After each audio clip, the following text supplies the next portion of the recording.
అంటే ఈ అయ్యప్ప దీక్ష ఏమిటంటే జీవాత్మయే పరమాత్మలో లీనమయ్యే అద్భుతమైనటువంటి యాత్ర, అద్భుతమైనటువంటి దీక్ష. ఇది అందరూ మేము ఏదో దీక్ష చేస్తున్నాం అనుకుంటారు. దీక్ష కాదు, ఇది తపస్సు. ఇప్పుడు అరణ్యాల్లోకి వెళ్ళి చెయ్యక్కర్లేదు, ఇది జనారణ్యం.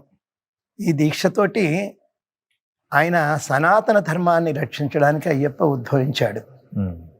గత మనకి తెలిసి ఒక 60-70 ఏళ్ల చరిత్ర అయ్యప్పది మనకు తెలుసు. కానీ మాకు తెలిసి మేము మొదటిగా వెళుతున్న రోజుల్లో 75 సంవత్సరాల పాటు, 75 సార్లు కాదు, యాత్ర చేసిన స్వాముల్ని మేము చూసాం.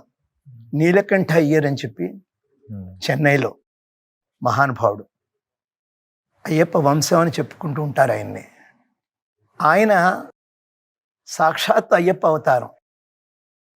అలాంటి మహానుభావుల వాళ్ళందరి డైరెక్షన్లో అయ్యప్ప దీక్ష దినదిన ప్రవర్ధమానుతూ వస్తుంది.